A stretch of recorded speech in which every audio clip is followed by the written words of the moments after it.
Ya estamos por comenzar la charla del día de hoy. En nombre del Instituto de Humanidades de la Universidad del Desarrollo, quisiera darle la bienvenida a Daniela Serra, quien es doctora en Historia de la Pontificia Universidad Católica de Chile y desde el año 2010 es académica del Instituto de Historia y del Centro del Patrimonio Cultural, UC.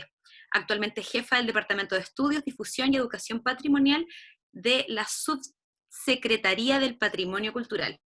Es autora de libros, capítulos de libros y de artículos sobre historia y problemáticas patrimoniales. A su vez, ha participado en diversos proyectos de gestión patrimonial y expuesto en diversos seminarios y conferencias nacionales e internacionales. Así que, Daniela, muchas gracias por participar como expositora el día de hoy en esta charla.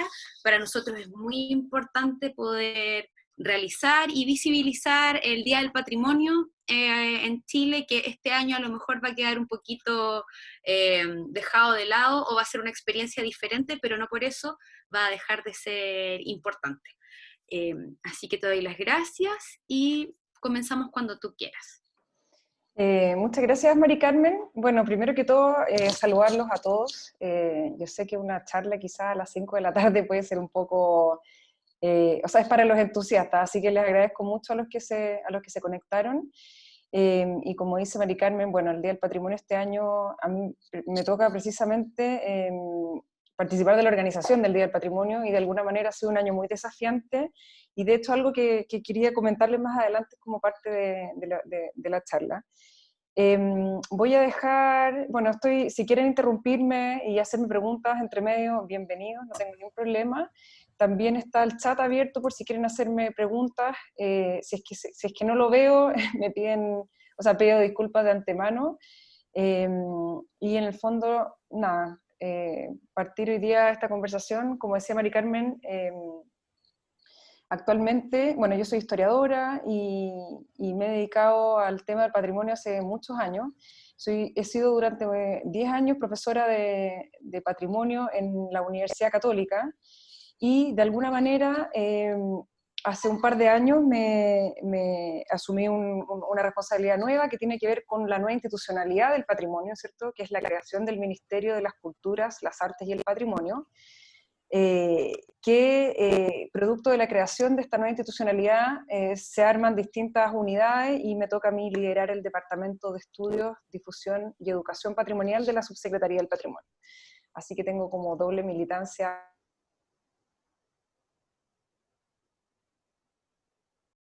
Bueno, contarles un poco que la charla, si bien en el título que aparecía en un comienzo hablaba de patrimonio, herencia de nuestro pasado, creo que esa es una mirada, es una de las miradas sobre el patrimonio que quizás está un poco más obsoleta y hoy día en el fondo lo que les traigo tiene que ver no solo con el pasado, sino con el presente.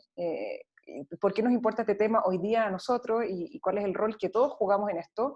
Pero también proyectándolo al futuro, entendiendo que esto también es un problema del futuro y en ese sentido invitarlos a reflexionar de cuál es la responsabilidad de nosotros respecto de esto. Bueno, partir quizás con esta imagen, que es una imagen que hace un año aproximadamente, un poco más, nos conmovió a todos precisamente por esto, ¿cierto? Que fue una tragedia, que es el incendio de la Catedral de Notre Dame en París. Y un poco la pregunta es qué tiene que ver un edificio tan monumental como este, que nos evoca tantas cosas, ¿cierto? Con otra cosa como esta, ¿cierto? O sea, ¿qué tienen en común un edificio del gótico, ¿cierto? Francés con una empanada chilena? O con esto, que es algo que de alguna manera a los que vivimos acá en Santiago nos ha sorprendido, ¿cierto? Lo hemos experimentado como un monumento público, ha sido objeto de innumerables intervenciones y se ha transformado de alguna manera en un símbolo, ¿cierto? De una crisis, de una lucha, una bandera de lucha, etc. Y bueno, quizás las cosas que tienen en común estos tres elementos, ¿cierto? Notre Dame, una empanada, ¿cierto? Y un monumento público como este, tiene que ver con los valores o con los sentimientos, ¿cierto? Que se asocian a estos elementos. ya sea valores estéticos, de arquitectura, pero también valores sociales, culturales y de alguna manera por qué objetos o elementos tan disímiles se pueden encasillar en un concepto tan a veces manoseado, pero un concepto que ha ido ganando mucha fuerza, que es el concepto de patrimonio. Entonces, cuando hablamos de patrimonio en su sentido más tradicional, nos pensamos en esto, ¿cierto? Y pensamos en la palabra, precisamente, que le da nombre al concepto y que viene del latín patrimonium, y que si es que uno se va al origen de este concepto, aquí está por una parte patri, que significa padre, y por otra parte monium, que significa recibido. Entonces, patrimonium es aquello que recibimos de nuestros padres, ¿cierto? Es lo que heredamos de nuestros padres. Y ese es como el concepto más tradicional, ¿cierto? La definición más tradicional. Pero a lo largo de los años, la noción de patrimonio a lo largo de la historia ha ido cambiando profundamente, ha ido experimentando muchas transformaciones, y especialmente a finales del siglo XX. Entonces, me parecía que era interesante hacer quizás una breve historia de cómo este concepto ha ido cambiando a lo largo del tiempo, para entender también por qué hoy día hablamos de patrimonio y bajo ese concepto de alguna manera se encasillan tantos objetos o, cosas, o expresiones culturales tan distintas. Entonces, obviamente partiendo por lo más antiguo, ¿cierto? Pero les pongo esta imagen de las pirámides de Egipto para dar cuenta de que el ser humano, desde los tiempos más remotos, ha tenido la necesidad de dejar marcas en el territorio que habita, ¿cierto? De dejar en el fondo monumentos, de dejar estos objetos, ¿cierto? Que de alguna manera marcan el territorio y dan cuenta de una presencia y de querer dejar algo hacia el futuro. En este caso las pirámides son estos monumentos funerarios, ¿cierto?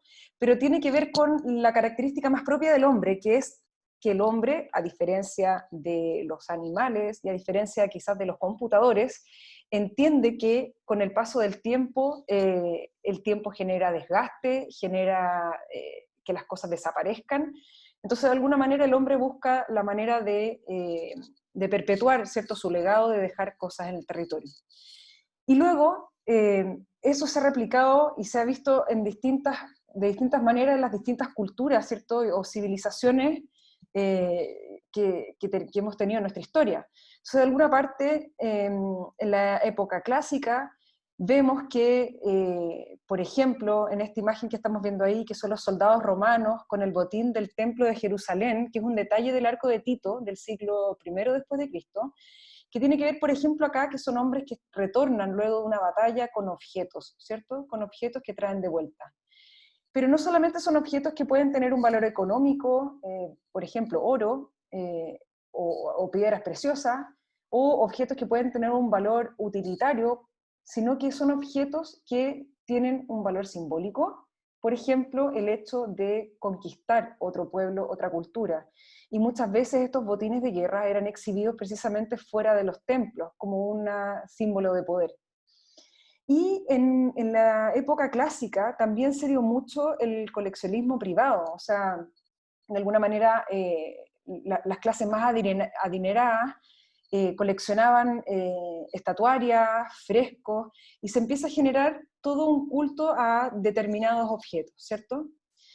Y esto es una brevísima historia, obviamente cada una de estas diapositivas podría ser una charla completa, y estoy tratando de hacer un barrido muy, muy superficial, pero para dar ciertas pautas.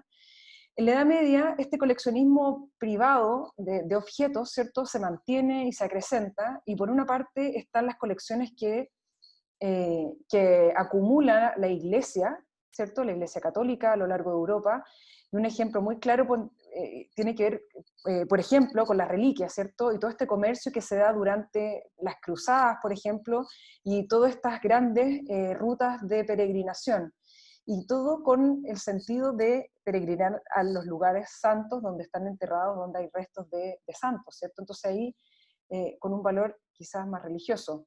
Pero también las monarquías, ¿cierto? Se dedicaron a acumular objetos como por ejemplo libros, retablos, tapicería, arte decorativo, etc. Entonces es tanto de la iglesia como de los reyes, los príncipes y la aristocracia, este afán por acumular objetos que tienen valores diversos, valores de antigüedad, religiosos, etc.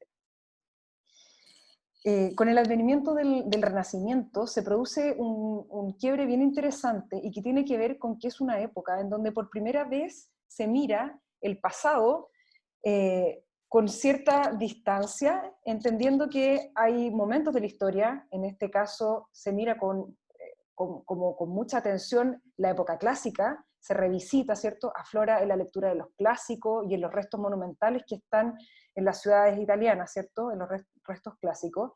Y de alguna manera se mira estos vestigios con una idea de que en estas civilizaciones previas hay algo que les da sentido, hay algo de lo que se puede aprender, y surge este concepto de herencia cultural, que es un concepto que hoy día asociamos mucho a la idea de patrimonio, ¿cierto? Y nuevamente en este periodo siguen floreciendo las colecciones de la monarquía y de la aristocracia, que acumulan y acumulan objetos, que patrocinan artistas, y de alguna manera las principales colecciones que se amasan durante estos siglos van a dar lugar a los principales museos europeos posteriormente. Acá tenemos, por ejemplo, en la izquierda tenemos la Galería de los Oficios, ¿cierto? Con la colección de los Medici en Florencia, Italia, pero acá a la derecha, en la parte superior, tenemos el Hermitage en Rusia, que también es parte de la colección de la monarquía rusa, y abajo tenemos el Museo del Prado en España, que también en el fondo es un acervo que se crea durante este periodo, gracias a este afán de la monarquía por acumular objetos. Entonces, hasta este momento hemos visto que el patrimonio es fundamentalmente un patrimonio individual, ¿cierto? Un patrimonio que depende de la monarquía, de los reyes, de los sacerdotes, de los aristócratas, ¿cierto? Pero no existe necesariamente la idea de un patrimonio que sea común a una comunidad más amplia, por ejemplo, ¿ya? Y eso es muy interesante porque durante muchos siglos, como vemos en este barrido muy general, la idea de patrimonio siempre estuvo vinculada a acervos individuales, ¿cierto? Pero vino la Revolución Francesa y como sabemos fue un hito histórico que marcó la historia en muchos sentidos y también ha marcado la historia de lo que entendemos como patrimonio. Y esto porque como toda revolución buscó marcar una ruptura con el pasado, ¿cierto? Con esta continuidad histórica, en el fondo quiere hacer un quiebre. Y para ello, obviamente los vestigios de ese pasado también son objeto de destrucción, porque de alguna manera representan ese pasado que se quiere romper y que se quiere de alguna manera refundar. Entonces hay una destrucción indiscriminada de castillos, de templos, de edificios antiguos.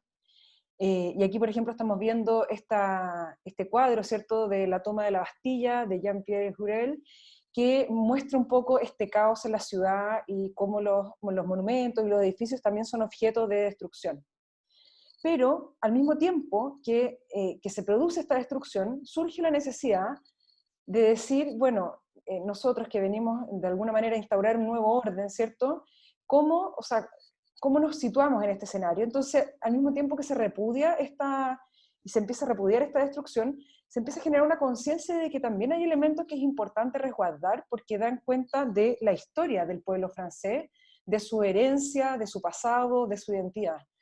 Y ahí surge, de alguna manera, un instinto por conservar ciertos edificios que representan momentos importantes de la historia francesa, por ejemplo, y es la primera vez que de alguna manera están estos esfuerzos conscientes por conservar ciertos edificios, monumentos, etc. Junto a esto, se produce también toda una secularización de las colecciones que eran de la iglesia, que habían sido de la monarquía, de alguna manera son tomados, ¿cierto?, por los revolucionarios y pasan a constituir el patrimonio común de todos los franceses.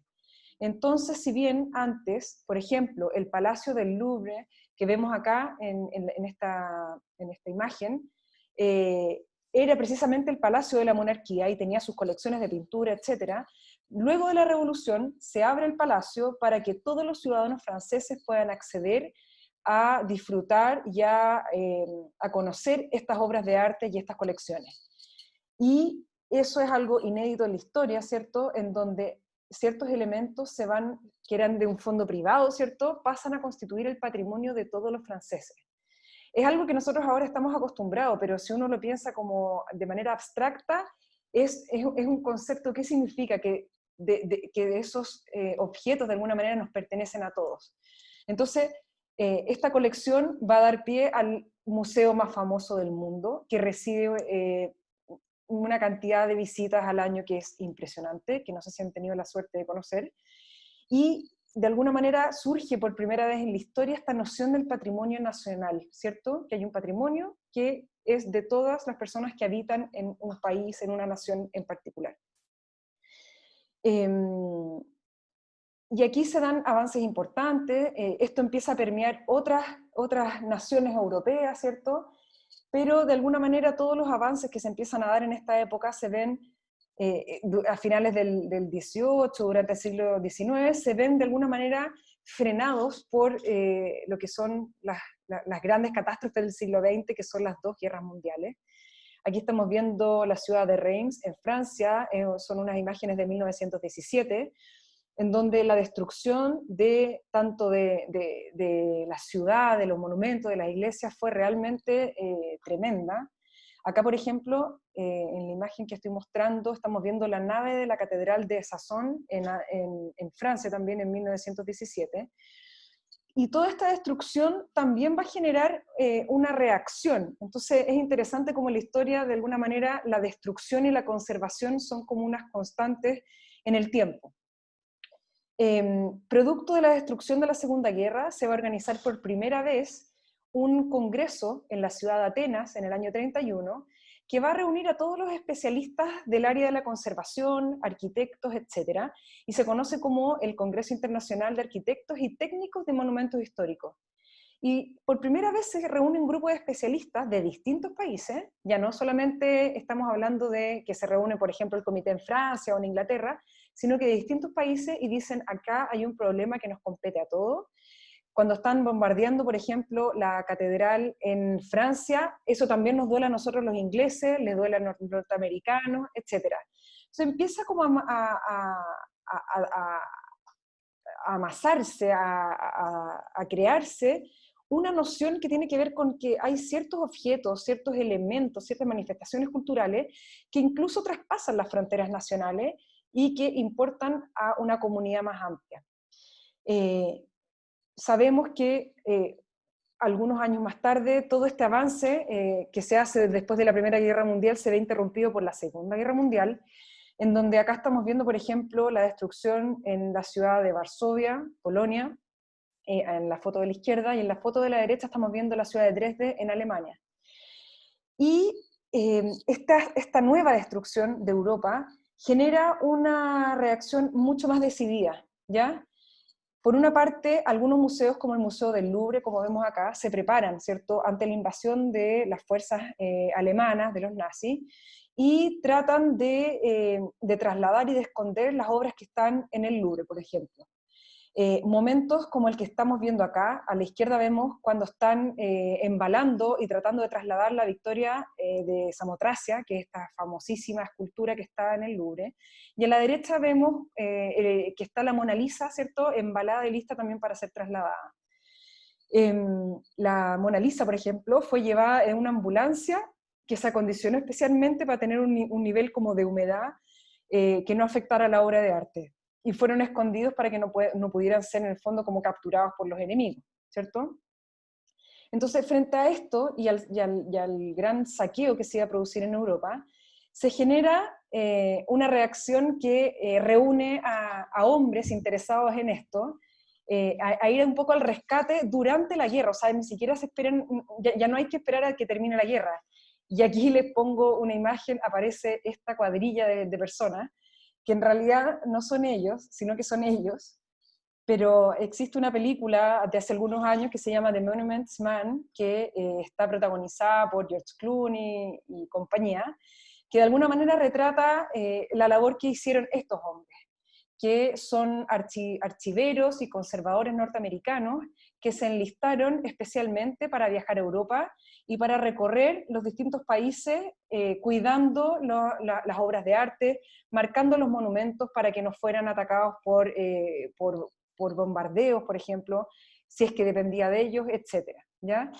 Y eso fue muy interesante porque movilizó durante el conflicto una reacción en pos de la salvaguardia del patrimonio.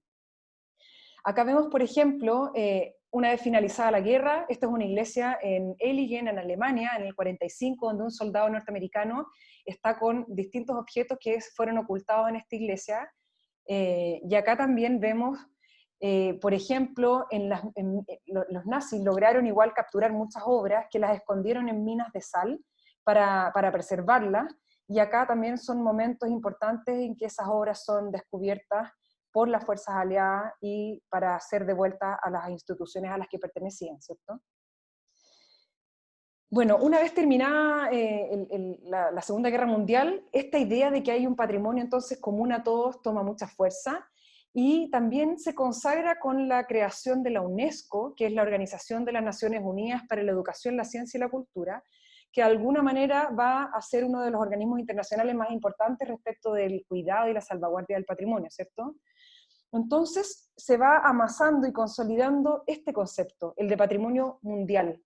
Ya no solamente estamos hablando del patrimonio personal, privado, de algunos, ni siquiera el patrimonio nacional, que está dentro de las fronteras del país, sino que surge la noción de patrimonio mundial. Entonces se va como ampliando esta concepción, ¿cierto? Esta imagen que vemos acá son todos los sitios patrimonio mundial que han sido declarados hasta el día de hoy, hasta este año, alrededor del mundo, en 167 países diferentes. Y de alguna manera entonces, bueno, entendimos en este barrido histórico que el concepto se ha ido ampliando, ha ido cambiando, pero ¿qué es patrimonio? ¿Cierto? O sea, hoy en día, ¿qué entendemos por patrimonio? Y de alguna manera el patrimonio tiene que ver con un poco lo que dice ahí, que son todos los elementos, ya sean naturales o creados por el hombre, tanto materiales como intangibles, que son heredados por una cultura. ¿Ya? Esa es una definición como bastante como completa y clásica respecto del patrimonio. Y si es que uno tuviera que ser muy esquemático para decir como, bueno, y cómo lo puedo clasificar, para poder ordenarlo, para poder armar legislaciones o planes de acción, podríamos decir que el patrimonio, en términos globales, se entiende como patrimonio cultural y natural, y también está este concepto de patrimonio en caso de conflicto armado, que se los voy a comentar, pero vamos a centrarnos ahora en el patrimonio cultural, el cual se divide entre patrimonio material, que son las cosas que tienen cuerpo, materia, que yo puedo tocar, ¿cierto? Y el patrimonio inmaterial, que son estas expresiones de la cultura que no tienen necesariamente un arraigo en algo material, que pueden ser saberes, pueden ser cantos, pueden ser cultos religiosos, danzas, etcétera, ¿cierto? Algunos ejemplos de patrimonio cultural material, y aquí aprovecho en el fondo de hacer como una repasada de la cultura general. Chile cuenta con 6 sitios inscritos en la lista del Patrimonio Mundial, que ustedes deben conocer. Por una parte están las 16 iglesias de Chiloé, ¿cierto? Acá hay una ahí de la iglesia de... perdón, ahí es. Voy adelantando, ahí. Entonces, este es uno de los ejemplos de las 16 iglesias de Chiloé, pero también está sitio Patrimonio Mundial el Centro Histórico de Valparaíso, ¿cierto? También tenemos en nuestro país como sitio Patrimonio Mundial la Isla de Pascua, y tenemos también el Camino del Inca, ¿cierto? Que es la imagen que tenemos a la izquierda, que es un sitio muy interesante porque lo compartimos con otros 5 países vecinos que están todos cruzados por las distintas vertientes del Camino del Inca. En la foto del medio está Humberstone, que es Humberstone y Santa Laura, ¿cierto? Que son de las salitreras. Y este es un sitio muy interesante porque desde que entró a la lista, entró a una lista paralela, que es la lista del Patrimonio Mundial en peligro, que tiene que ver con aquellos sitios que están con peligro de extinción, de que se caigan, etc. pero el año pasado se logró, después de esfuerzos entre la fundación que administra ese sitio, el Estado chileno, sacar a Humberstone y Santa Laura de la lista en peligro por todas las acciones de conservación que se han hecho. Y a la derecha tenemos el Sewell, que es este campamento minero, ¿cierto?, que está ubicado en la sexta región. Entonces, esos son los 6 sitios patrimonio mundial, pero junto al patrimonio mueble, ¿cierto?, que está anclado a un lugar y que no se puede cambiar, inmueble, que son los edificios, los monumentos, etc., también está el patrimonio mueble, que es aquellos objetos que se pueden trasladar de un lugar a otro. Y acá les pongo algunos ejemplos, como la bandera de la Jura de la Independencia, que está ahí siendo restaurada por el Centro Nacional de Conservación y Restauración.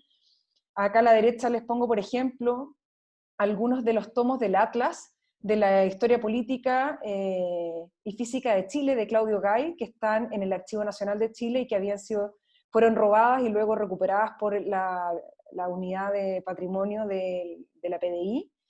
Luego le pongo el ejemplo de las estatuas que se encontraron en la propiedad de Raúl Schuller, ¿cierto? Este coleccionista que de alguna manera se encontró porque tenía muchos objetos que habían sido robados o que no se conocía bien su procedencia.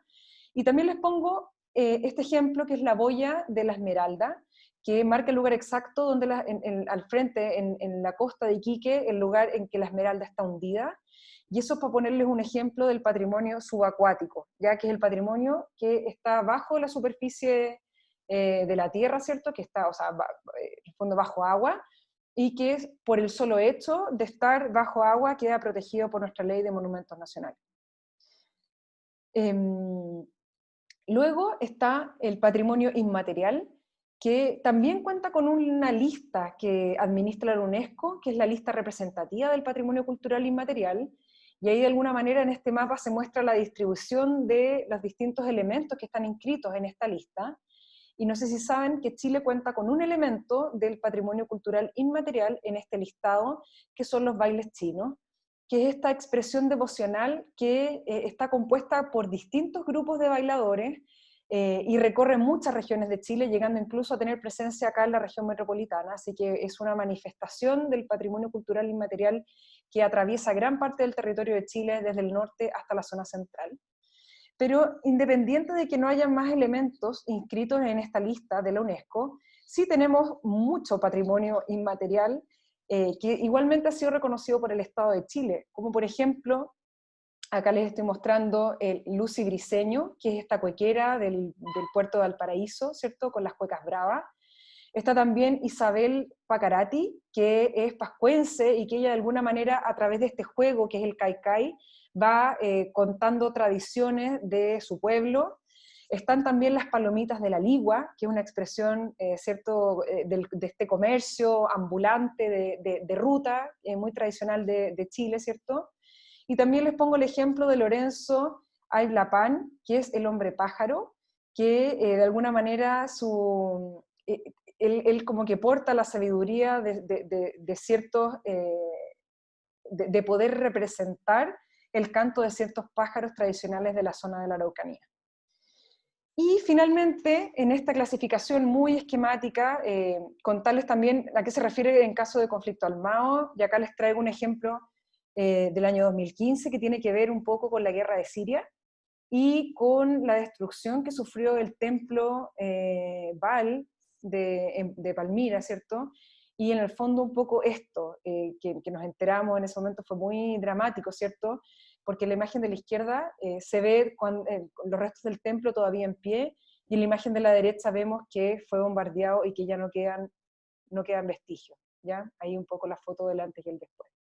Y eso es interesante porque el patrimonio es siempre un lugar de conflicto, de tensiones, no solamente lo que por una parte nos reúne, nos convoca, que nos genera identidad, pero también, como hemos visto, genera tensiones. Y los objetos representan muchas cosas. ¿Por qué vale la pena, por ejemplo, destruir ese templo, ¿cierto? Hoy día, que han pasado tantos siglos desde su construcción. Es porque ese templo representa cosas para una cultura y vienen otros que podemos discutir con mayor o menor razón, lo destruyen porque quieren de alguna manera borrar esa memoria, borrar esa historia y imponer una nueva cultura. Entonces, yo creo que es importante entender que el patrimonio no es solamente un producto o un objeto, no solamente son cosas materiales o inmateriales, sino que también el patrimonio es un proceso, y ha ido surgiendo esta palabra que es la patrimonialización. Y eso es interesante porque de alguna manera el patrimonio no solamente son estos objetos que quedan en el tiempo, que están guardados en los museos, ¿cierto? Sino que es algo dinámico, es algo que se crea y se recrea constantemente. Y quizás les voy a mostrar algunos ejemplos para poder materializar un poco más claramente a qué me refiero con esto. Y para eso los voy a traer más al caso de Chile. Y aquí contarles que en Chile hemos tenido en los últimos años, en las últimas décadas, dos momentos muy significativos. Primero, contarles que el patrimonio no solamente es aquello que está declarado oficialmente como patrimonio por el Estado de Chile. Entonces, no es que lo que el Estado declare es patrimonio y lo que el Estado no declare no es patrimonio. Lo que el Estado hace es un reconocimiento, pero eso no tiene que ver con, en el fondo, ellos no definen si es patrimonio o no, ellos hacen un reconocimiento de ciertos patrimonios por sobre otros. Pero eso es súper importante porque no es el Estado el que define qué es patrimonio, sino que somos nosotros, las comunidades, los académicos, ¿cierto? Los vecinos. Es un conjunto de actores mucho más amplio en donde el Estado es un actor más y que lo reconoce y lo oficializa para poder también poner en marcha programas y medidas para su protección. Entonces, en Chile, ¿qué ha pasado? Pasó esto, ¿cierto? El terremoto del año 2010, que de alguna manera nos enrostró a todos que nuestro patrimonio estaba en condiciones muy frágiles, y ahí se acuñó un concepto muy interesante que tiene que ver un poco con la procesión va por dentro, porque muchos de los edificios y de las iglesias que sufrieron mayor daño no fue necesariamente por lo fuerte del terremoto, sino porque estaban en un pésimo estado de conservación, o sea, no se habían mantenido en el tiempo adecuadamente, y el patrimonio de alguna manera terminó de botar estos elementos que ya estaban en bastante más mal estado. Y producto del terremoto se generaron muchas cosas positivas, ¿cierto? Se generó un fondo para reconstruir este tipo de patrimonio, que es el Fondo del Patrimonio Cultural, y también toda esta discusión de cómo fortalecer la institucionalidad del patrimonio en Chile, que fue una discusión larga, que traspasó muchos gobiernos, y aquí ha habido un esfuerzo transversal desde los gobiernos de Bachelet 1, Piñera 1, Bachelet 2, de armar y robustecer de alguna manera la institucionalidad del patrimonio para tener más herramientas y más recursos para mantenerlo bien en el tiempo. Y producto de eso se crea el Ministerio de las Culturas, de las Artes y el Patrimonio, por ejemplo. Pero luego nos sorprende esto otro, ¿cierto? Y que es un poco lo que ha pasado a raíz del 18 de octubre y del estallido social, que también ha puesto al patrimonio en como en el debate público de una manera muy evidente y muy dramática, que tiene que ver, por ejemplo, con estas dos imágenes que les estoy mostrando. En la izquierda estamos viendo la estatua de Pedro de Valdivia en la ciudad de Concepción, que fue derribada, y a mano derecha la estatua de Francisco de Aguirre en la ciudad de La Serena. De alguna manera se ha generado, a raíz del estallido, se ha generado todo un proceso de revisión y de crítica, ¿cierto?, de estos monumentos que representan un pasado conflictivo, que no necesariamente representa a todos los que formamos parte de esta comunidad nacional, y es interesante cómo los monumentos públicos han sido objeto de ese revisionismo. Es algo que no ha pasado solo en Chile, esto es algo que pasa a lo largo de la historia, por ejemplo, y no solamente atrás en el tiempo, sino acá tenemos el año 2017, cuando se está removiendo la estatua de Cristóbal Colón en la ciudad de Los Ángeles, en Estados Unidos, porque de alguna manera también se empieza a consolidar una revisión de la historia en donde la figura de Cristóbal Colón es bastante problemática respecto de el rol que habría jugado con el descubrimiento y conquista de América.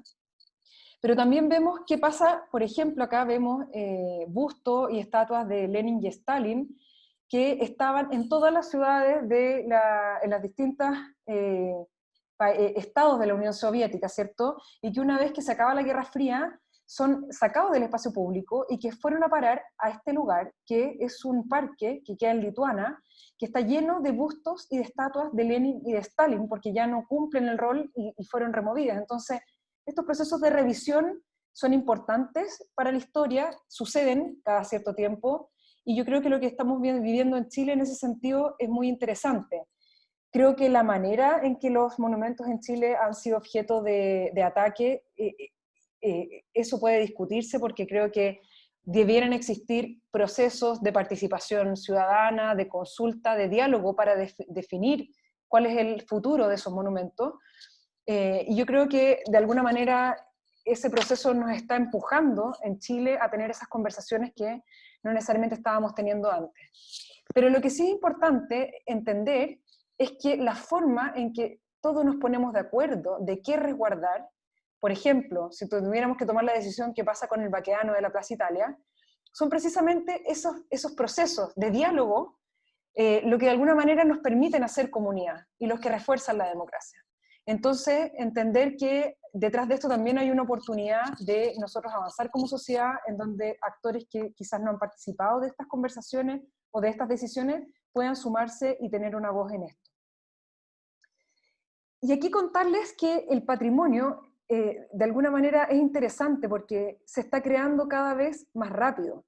Y aquí yo les estoy mostrando a la izquierda, son cucharas de palo, que hay un colectivo que se llama Diarios de Guerra, que visitando distintas de las manifestaciones que se produjeron a partir de octubre, fueron intercambiando cucharas de palo nuevas con estas cucharas de palo ya gastadas que se usaron en las protestas, para ir de alguna manera coleccionando estos objetos que van a formar parte de alguna colección y que van a servir a generaciones futuras para entender un poco lo que pasó en Chile estos últimos meses.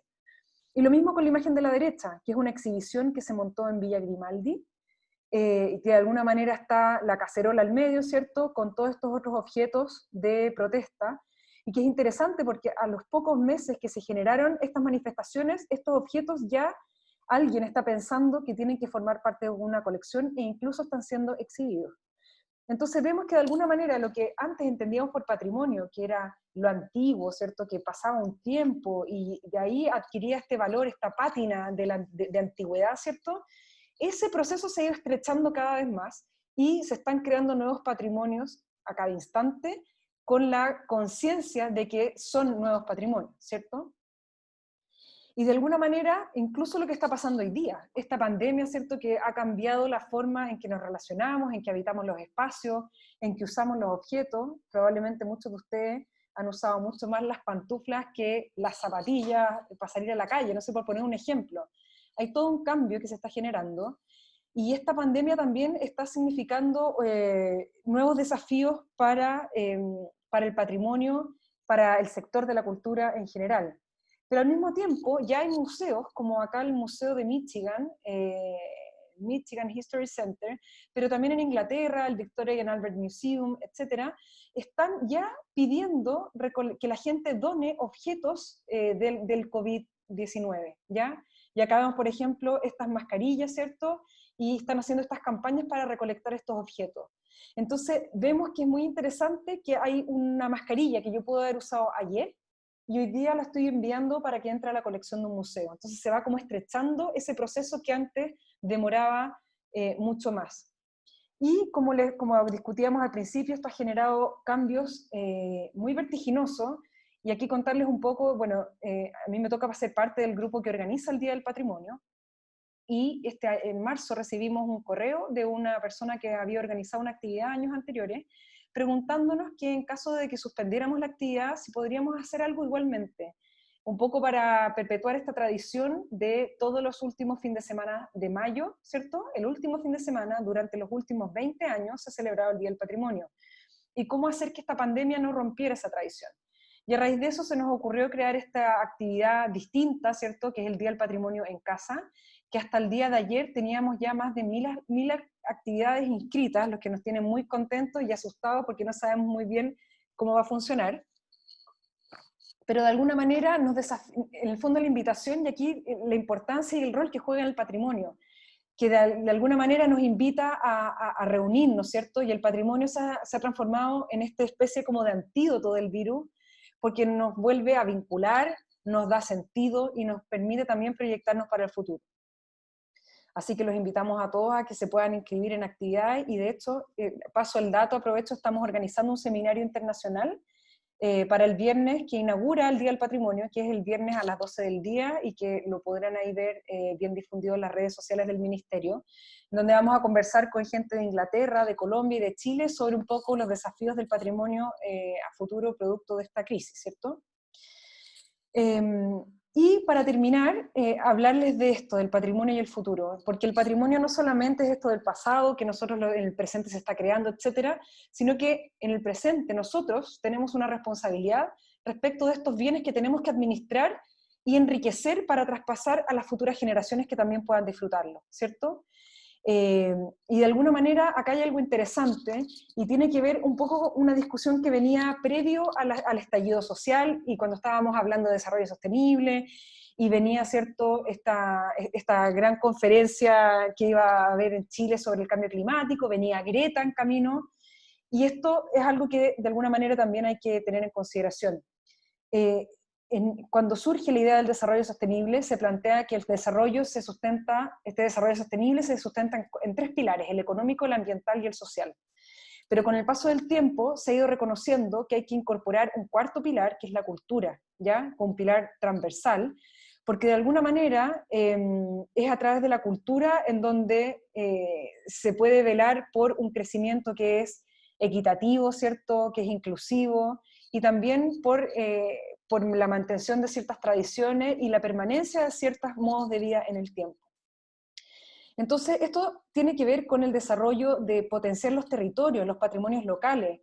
Y aquí, solo para terminar, contarles un caso muy especial, pero no es el único, pero es un caso que quizá es más ilustrativo, de por qué el patrimonio es importante para el futuro y qué tiene que ver el patrimonio con el desarrollo, y en el fondo por qué, por ejemplo, a mí me interesa el tema del patrimonio y me dedico a esto, tiene que ver precisamente con que el patrimonio, de alguna manera, puede permitir que ciertos modos de vida permanezcan en el tiempo y no desaparezcan, ¿ya?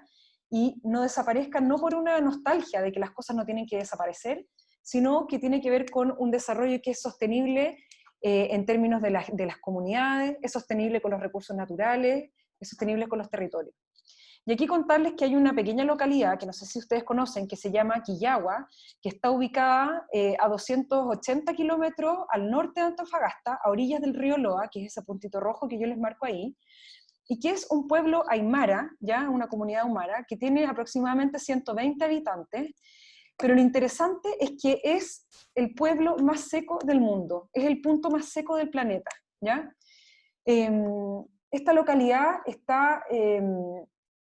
ha sido como muy afectada por la actividad minera, porque de alguna manera tanto Codelco como Soquimich están ubicados un poco más arriba de esta comunidad que está situada en este oasis, y producto de las actividades extractivas de la minería y de la utilización del agua, se ha ido mermando el caudal que sostiene este oasis, ¿cierto?, las aguas.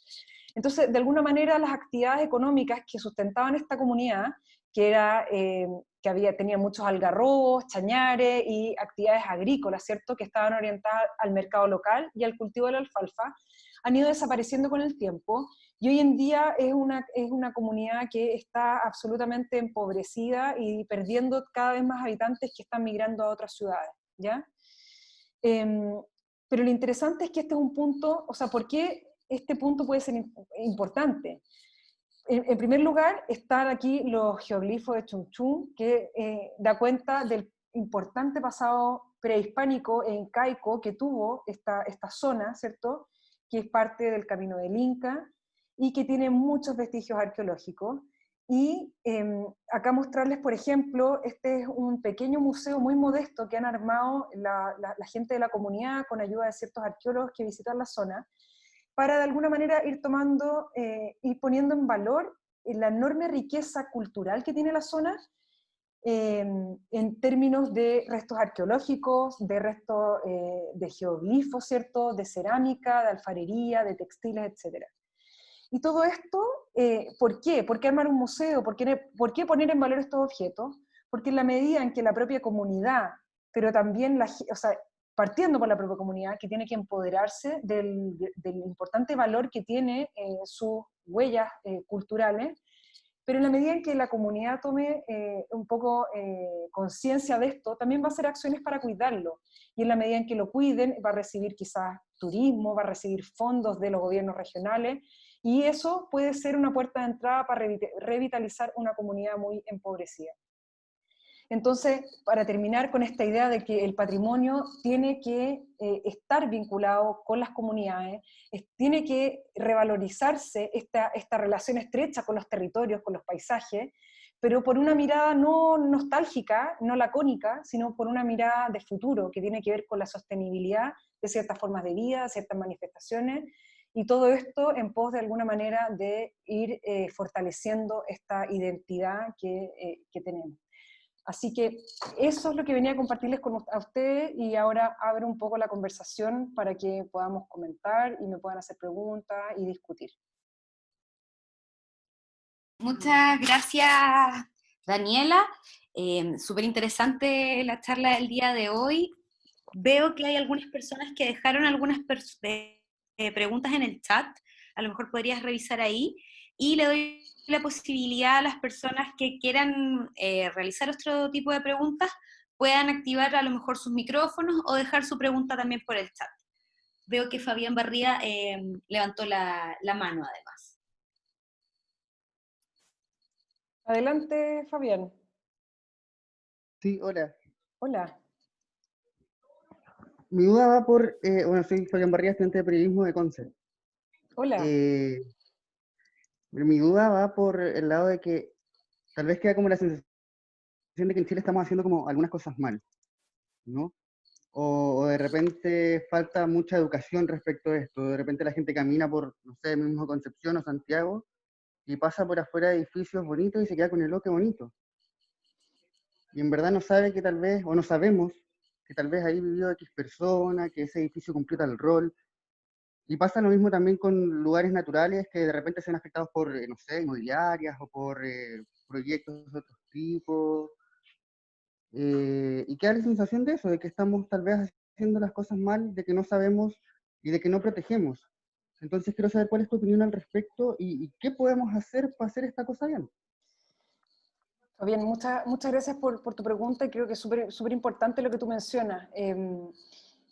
A ver, aquí distintas cosas que decir. En primer lugar, a ver, sin duda uno siempre lo puede hacer mejor, pero también hay que entender un poco el nivel de desarrollo que tenemos como país, ¿cierto? Y no necesariamente, o sea, un discurso es ser muy autoflagelante y decir, ah, no nos importa nada, destruimos todo, etcétera.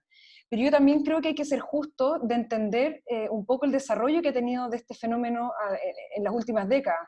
El tema del patrimonio, como comentaba, empieza a tomar mucha fuerza a raíz del terremoto del 2010, y se empieza a generar una mayor conciencia.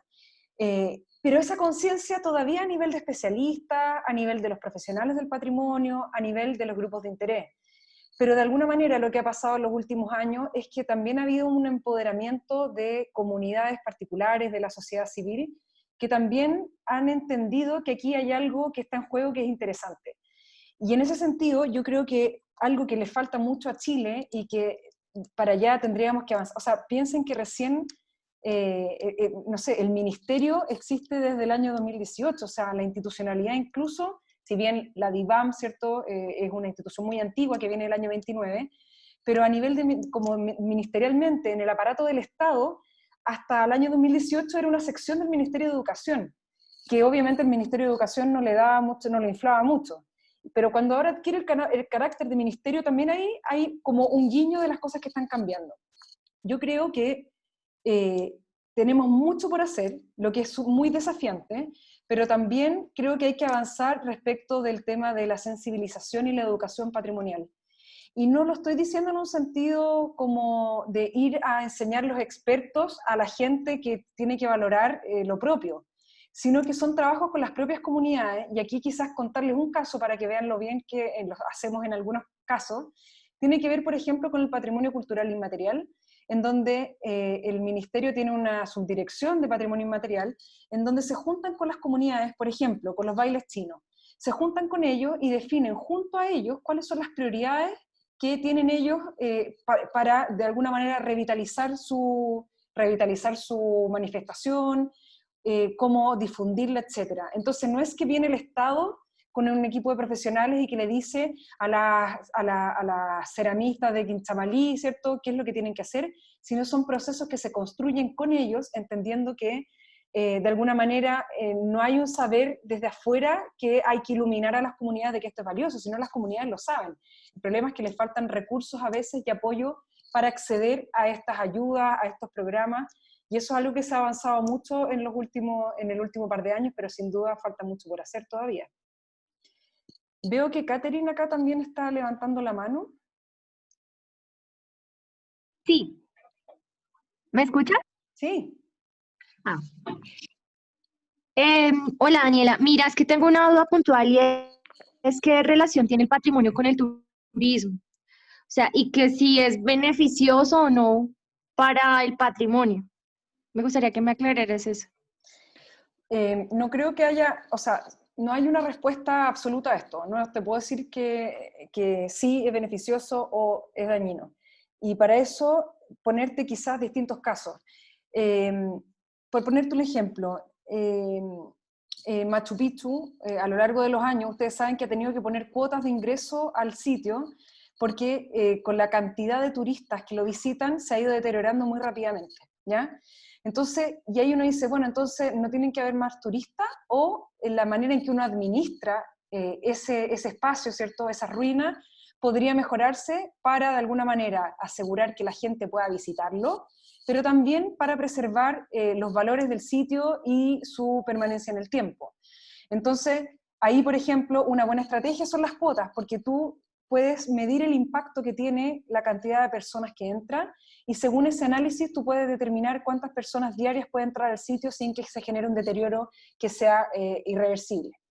Para poner otro ejemplo acá en Chile, las comunidades del norte, cerca de San Pedro de Atacama, están las termas de Puritama, que no sé si algunos las conocen, que son unas termas que son maravillosas, y que son administradas por la propia comunidad indígena de la zona, en conjunto con el Hotel Explora, ¿ya?, que es una cadena de hoteles que obviamente lleva a los turistas, pero son las propias comunidades las que administran y que de alguna manera se benefician de los recursos económicos que ingresan por la venta de entrada a las termas, y que también velan por el resguardo del lugar y que mantenga el sentido, ¿cierto?, la estética, y no sea de alguna manera indiscriminadamente utilizada por turistas.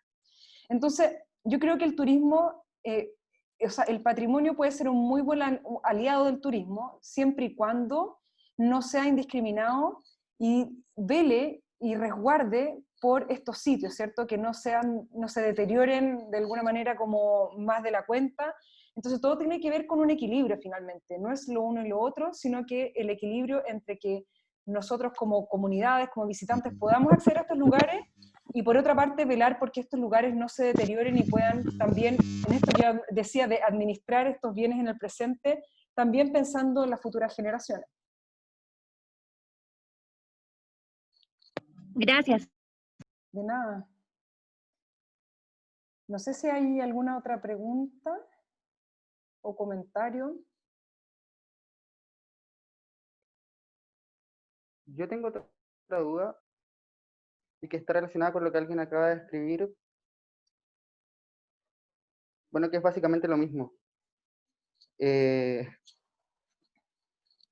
Sí. O sea, y tiene que ver como con esta, no sé si llamarlo brecha, pero sí tal vez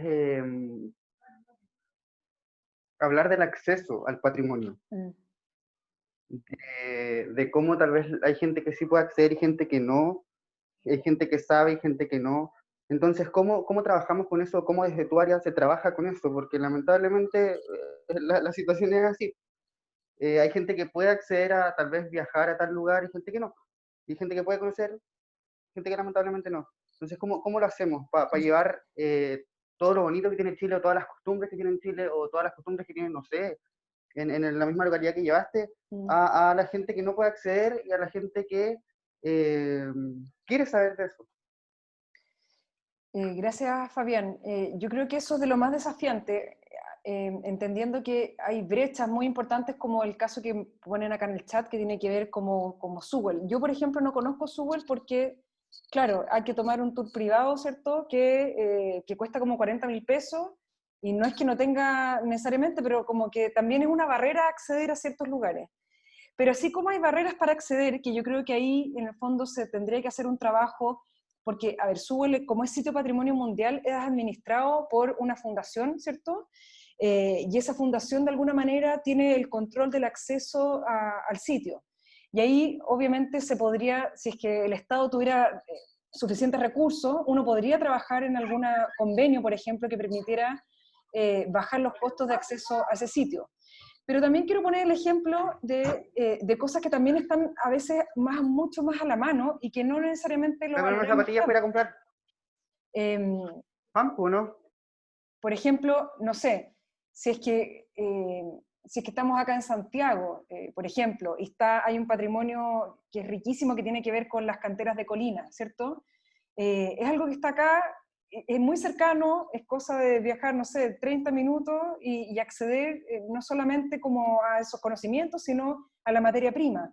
Entonces, a veces ponemos el foco en las cosas que son más lejanas y más inaccesibles, que existen, es verdad, y que hay que avanzar en establecer programas que permitan de alguna manera democratizar el acceso, pero también hacernos la pregunta de otros patrimonios que están en nuestro alrededor, que están a nuestro alcance y que de alguna manera también nosotros quizás no los tomamos en consideración. Y aquí repetir que yo creo que hay una tarea muy importante que tiene que ver con la educación. Nosotros como ministerio tenemos, uno de nuestros mandatos es trabajar en conjunto con el Ministerio de Educación precisamente para instalar este tema dentro del currículum escolar. Y ahí hemos estado tratando de armar convenios y se han generado como experiencias muy bonitas de creación, por ejemplo, de museos dentro de las escuelas. Porque en la medida en que uno parte reconociendo como lo propio, la historia más cercana, más local, uno también va a poder entender como la riqueza y el valor de estos otros elementos que son un poco más alejados o que pertenecen a otro contexto. Pero sin duda hay mucho que avanzar en eso, y quizás el Día del Patrimonio en Casa es una tremenda oportunidad en ese sentido, porque hasta ahora, los últimos 20 años, solamente podíamos acceder a las cosas que estaban en la ciudad que habitamos. Pero por primera vez, en esta oportunidad, vamos a poder, yo viviendo en Arica, voy a poder visitar quizá el Museo Castillo, el Museo de Sitio de Niebla, no sé, el Museo de Bomberos de Santiago, desde Aysén. Entonces, por primera vez estas barreras territoriales no van a estar en lo virtual, y eso es un poco lo fascinante de esta nueva versión del Día del Patrimonio que vamos a tener este fin de semana.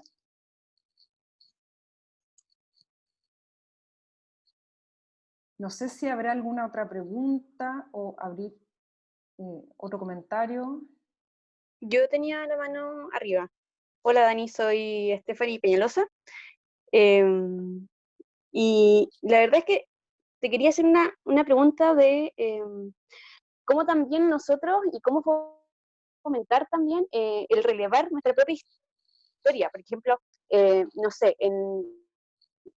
hay como poblaciones que son históricas, que también están en Santiago, también están en el circuito del Día del Patrimonio que lamentablemente este año no se va a poder hacer, pero por ejemplo las tomas de terreno, ciertas casas, por ejemplo, que sirvieron de acogida en momentos de dictadura, y tenemos como este patrimonio un poco inmaterial y como de comunidades que muchas veces ni siquiera las mismas comunidades tienen tanto a lo propio que tienen. Entonces, ya me pregunta cómo con el Ministerio de Educación para poder relevar nuestra propia historia, para poder hacer parte de esta propia historia que tenemos. Por ejemplo, y lo veo con lo que está pasando ahora, por ejemplo, la creación de ollas comunes, que también es parte de un patrimonio que nosotros hemos tenido y que hemos tenido en los años 30, los 80, como en cada crisis económica importante, como también hacemos que esa propia historia nosotros como nos adueñemos de esa historia, pero también mucha gente se sienta como orgullosa de esa historia, porque muchas veces nos dicen, por ejemplo, quizás un ejemplo bien burdo, pero es como te traemos la cultura a, cuando también esos sitios y esos espacios también tienen su propia cultura. no es como que necesitan que les traigan una cultura, sino que ellos se forman una cultura. Entonces también creo que, que deberíamos como fomentar ese tipo de apropiación también de una cultura propia que se tiene en todos los espacios. Sí, o sea, Stephanie, tú eres la Stephanie que yo conozco. Sí, Qué sí. gusto tenerte por acá. Hola. O sea, súper de acuerdo contigo. Yo creo que es un poco, miren, en términos como más, a ver, desde el quehacer del ministerio, o sea, esa como mirada se ha avanzado harto respecto del patrimonio cultural inmaterial y respecto de los pueblos originarios. Ahí han habido trabajos como muy interesantes con lo que contaba yo, de ir a estas comunidades y invitarlos a, en conjunto, co-crear procesos de revitalización, de difusión, para que sean las mismas comunidades las que digan qué es su patrimonio, qué es lo importante de difundir, cómo lo quieren difundir, a quiénes, etc. Pero respecto a lo que tú mencionas, yo creo que hay ahí un saber y una cosa cultural que, claro, se rompió, que venía en los años 70, se rompió completamente producto de la dictadura, ¿cierto? Que de alguna manera ahora empieza como a aflorar nuevamente. Y ahí existen distintas cosas que se me ocurren, o sea, yo creo que ahí hay mucho que avanzar. Pero por una parte están, por ejemplo, hay una iniciativa que se llama Memorias del Siglo XX, que también es del Ministerio, y que de alguna manera busca rescatar estas como memorias más como del presente, de ciertas comunidades, de ciertos grupos, de ciertas poblaciones, y que ahí se generan espacios interesantes porque muchas veces este programa de Memoria del Siglo XX se reúne, por ejemplo, en distintas bibliotecas públicas del país, que ustedes saben que la mayor presencia del Ministerio o del Estado en términos culturales está en las bibliotecas públicas que están en todas las regiones de Chile. Entonces, en esas bibliotecas se generan encuentros en donde la gente lleva fotografía, entonces, y se generan relatos que se suben a esta plataforma. Entonces, ahí por una parte veo que hay un camino muy interesante y que se complementa mucho con lo que hace, por ejemplo, Procultura, que es esta fundación que también hace algo muy similar, en donde se instala en distintos territorios y lo primero que hace con las comunidades son crear archivos fotográficos históricos, porque a través de la fotografía se activa también las historias que hay detrás de esa fotografía, quiénes están, por qué habitan, hace cuánto tiempo, y de alguna manera construir estos archivos, no solo visuales, sino también que cuenten las memorias de las distintas ciudades, localidades, de distintas poblaciones. Y en eso, sin duda, hay mucho que hacer, y yo también creo que acá hay una responsabilidad compartida. Yo hoy día me toca trabajar en el ministerio, pero yo soy muy convencida de que todo lo que se hace en cultura tiene que ser compartido entre el mundo privado, entre la sociedad civil y entre el Estado. O sea, el Estado no puede hacerlo todo porque cuando pasa algo como lo que está pasando ahora, en donde el Estado tiene que destinar todos los recursos para la salud, si el Estado fuera el único sostén de la cultura, se caen todos los programas que fomentan la cultura.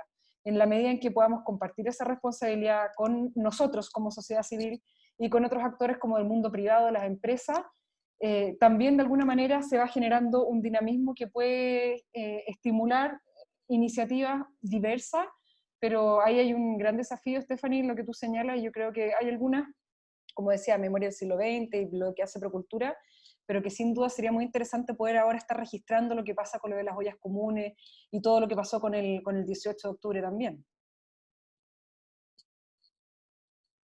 Muchas gracias, Daniela. Por cosas de tiempo, ya podemos tomar una pregunta más. Veo que habían algunas personas que habían levantado la mano. Parece que No sé si alguien quiere agregar la última pregunta.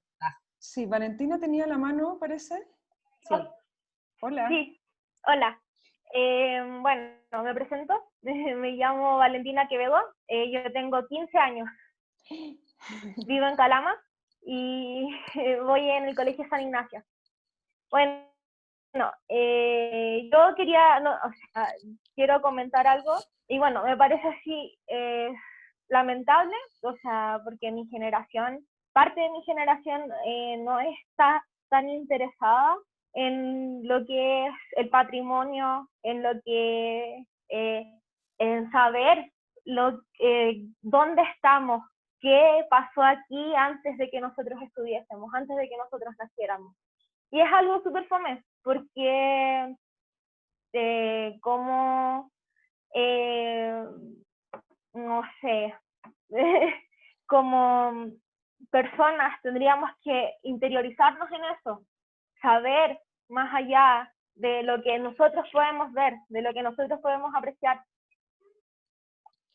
Eso, entonces, y quería preguntarte cómo podemos influenciar positivamente a toda mi generación y a todas las personas que no tienen ese interés, tanto por algo intangible como tangible en nuestro país, y porque, por ejemplo, aquí en mi región hay un montón de paisajes, culturas muy admirables, muy hermosas, entonces, eso, muchas gracias. Valentina, muchas gracias a ti. Bueno, y un gusto saber que hay como gente conectada a distintos lugares también. Y un poco lo que dices, yo creo, mira, el desafío de la pregunta de cómo entusiasmar a una generación, creo que es difícil de responder, pero yo siempre creo que esto tiene que partir como en lo más cercano de uno. Y voy a poner un ejemplo. Yo creo que ahora a todos nos ha pasado, sobre todo los que hemos estado más encerrados en cuarentena, que nos hemos ido como reencantando con ciertas cosas tan básicas como, por ejemplo, hacer el pan, ¿cierto? Entonces eso es un rescate de recetas. Yo, por ejemplo, para cocinar, estaba llamando a mi abuelita para preguntarle cómo hace la carne al jugo, cómo hace la cazuela. Eso tiene que ver con esto que estamos hablando. Entonces, yo también creo que lo que está pasando hoy día en el planeta nos está haciendo un llamado para decir, oye, hay cosas que las damos por sentada, pero que son súper importantes, ¿cierto? Y solamente a veces cuando están a punto de desaparecer o de destruirse, nos damos cuenta de que era importante, y eso ya a veces es demasiado tarde. O sea, de alguna manera yo creo que es importante partir como con lo más cercano. En el caso de la educación, de los colegios, yo creo que, por ejemplo, partir con ejercicios que tengan que ver con la propia historia de las familias de nosotros, o sea, averiguar de nuestros abuelos, de nuestros papás, hace cuánto tiempo habitaron donde están, nuestra casa, nuestro barrio, y así ir ampliando ese círculo, pero de alguna manera tiene que ser algo que nos importe, que nos interese, y partiendo por lo más cercano y que tenemos a nuestro alrededor, yo creo que es una manera que es más bonita porque nos conecta también con una parte más emocional, que eso nos puede ir llevando a entender también por qué es importante ir resguardando cosas que son más comunes y que son diversas, como los patrimonios del norte de este país, como los vestigios del sur, etcétera. Pero yo creo que lo que está pasando hoy día a nivel mundial también va a ser interesante y va a generar cambios en esto, y ahí también una invitación a mirar las propias tradiciones de nuestras familias. Así que eso. Muchas gracias. Muchas gracias, Daniela. Gracias, Valentina, por tu pregunta, y a todas las personas que participaron haciéndole preguntas a Daniela. Había en el chat alguien que había preguntado si es que te podía pedir el correo, parece, porque tenía ganas de comunicarse contigo. No sé si tienes ganas o si puedes dejarlo. Sí, de todas maneras, lo parece que lo puse. Perdón, ahí lo pongo para todo. Ya, perfecto. Muchas gracias, Daniela. Para nosotros fue un gusto tenerte en el día de hoy, y ya el tiempo se hace cortito, así que nos despedimos y le doy gracias a todos los que participaron. Muchas gracias también por el tiempo y por la invitación. Saludos a todos y gracias.